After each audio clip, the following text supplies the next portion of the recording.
Si vous n'aimez pas les légumes, si vos enfants n'aiment pas les légumes, comment est-ce que l'on fait? Eh bien, Marie est avec nous pour tout nous expliquer. Bonjour Marie. Bonjour Thibaut. On va voir que c'est pas finalement si compliqué que ça de faire aimer les légumes aux enfants. La première règle, on va dire, il faut prendre son temps. Il ne faut pas les brusquer. Tout à fait. Après, dans un premier temps, il faut savoir qu'il existe une néophobie alimentaire, c'est-à-dire que l'enfant au départ va aimer les légumes. Petit, on leur donne des petits pots de bébé, les soupes en général. Ils ne vont pas refuser. À partir de 3 ou 4 ans, l'enfant va commencer à refuser. Donc, c'est-à-dire, j'aime pas, j'en veux pas. Il faut vraiment savoir c'est quoi. C'est le goût, c'est la texture, c'est le visuel. On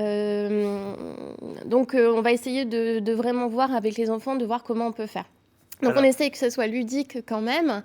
Donc, on va s'amuser un petit peu avec les enfants et de savoir un petit peu comment préparer les légumes en général. On dit qu'il faut à peu près essayer 8 fois, 8 fois pour avoir un non vraiment catégorique si c'est non. Voilà, si vous n'aimez pas un aliment, il faut déjà essayer de le consommer 8 fois. Alors, on ne va pas le consommer 8 fois d'un coup comme ça, mais c'est par exemple, j'aime pas le champignon, je vais en prendre juste un petit bout comme ça, et 3 jours plus tard, on le reconsomme sous forme de soupe, d'une autre manière en fait. Mais si on a consommé une fois, on dit non, j'aime pas, c'est pas possible en fait. Il faut persévérer en général. Il faut insister. Alors voilà. Du coup, la technique, elle est relativement simple. Il faut faire appel aux 5 sens. La vue d'abord. La petite là, voilà, est effrayée par ce chou de Bruxelles. Il faut savoir qu'on mange avec les 5 sens, c'est-à-dire la vue. Je vois, donc des moments, c'est pas forcément beau, ça me donne pas envie. Je sens l'odeur. Si on sent par exemple du chou, en général, le chou, c'est pas ce qui sent meilleur non plus. Du coup, on va dire, non, j'aime pas. Donc, des moments, quand on sent quelque chose, on a aussi le goût en bouche. Par exemple, je sais pas, l'oignon, en fait. Moi, des moments, quand je coupe l'oignon, on sent un petit peu, et du coup, on a l'arôme déjà dans la bouche, en fait. Donc, on mange avec les yeux, avec le nez, avec le goût, si quelque chose on n'aime pas, juste au niveau des papilles gustatives. Et après aussi avec l'ouïe. Quand on dit ça croustille, quand on entend comment ça cuit, etc. Donc, tout ça, ça nous donne envie de manger un peu plus, en fait. L'importance aussi de donner l'exemple, c'est-à-dire que les grands peuvent donner l'exemple sur les enfants, c'est-à-dire que les enfants ont envie de reproduire ce que font les parents, donc du coup d'amener un peu ça sous une forme de jeu peut-être, ou sous une forme ludique plus. Alors, déjà, il faut savoir que si un enfant ne mange pas de légumes, il faut déjà s'intéresser aux parents. En général, c'est les parents qui ne mangent pas, qui ne font pas forcément l'exemple. Donc, tout le monde en famille va essayer de manger et va essayer de goûter. C'est-à-dire que quand on va couper quelque chose, on va essayer de goûter, de savoir un petit peu quel goût il va avoir en général. Donc tout le monde s'investit en globalité, quoi. À partir du moment où l'enfant décide que c'est un niet, c'est-à-dire un non, je n'aime pas les légumes de manière générale, est-ce qu'il faut s'inquiéter ou pas?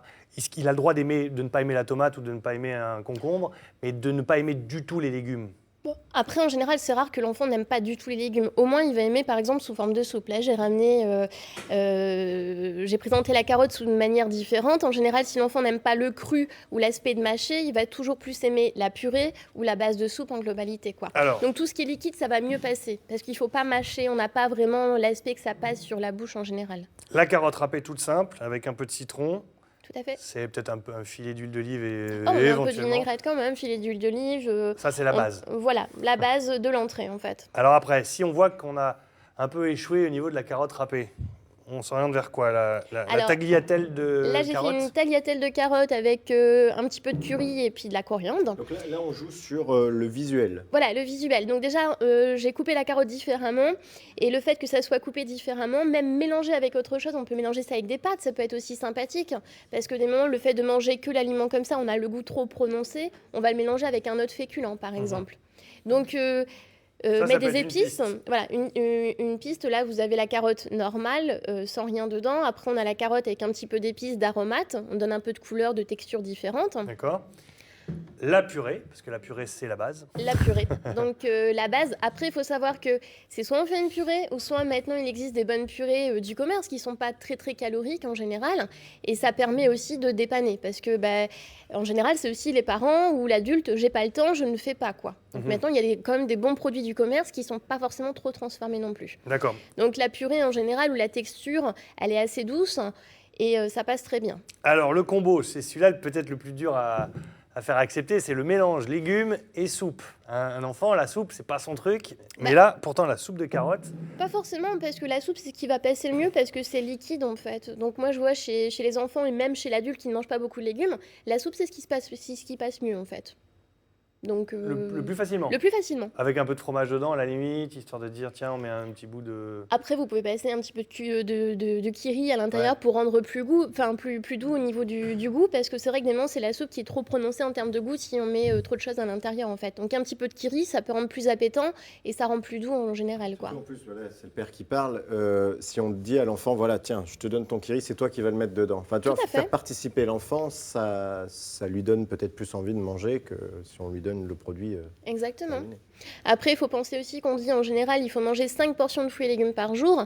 Une portion, c'est autant un petit peu de purée de carottes qu'un bol de soupe, ou alors un petit ramequin de carottes râpées. C'est pas grand-chose en fait. Donc si déjà on arrive à mettre ça sur un repas, on a déjà tout gagné. Parce que manger des fruits et légumes, c'est aussi pour maintenant, pour l'enfant, pour l'adulte, mais pour plus tard, pour prévenir de tout ce qui est maladie cardiovasculaire en général. Très bien. Donc en général, il faut essayer que les enfants cuisinent aussi avec les parents, quoi. D'accord. Donc, résultat, pour conclure, si vous voulez que vos enfants aiment les légumes, si vous avez des problèmes, il faut prendre son temps, c'est-à-dire être patient et s'investir en essayant plusieurs techniques différentes de préparation Et en mettre jouant sur les dans les 5 sens. préparations, les gratins, mélanger dans des pâtes, etc., quoi. Très bien. On peut même faire par exemple des raclettes assez sympathiques en grillant un petit peu de légumes, en mettant des champignons à l'intérieur, quoi. Faut essayer, faut s'amuser. Faut s'amuser. Merci beaucoup, Marie.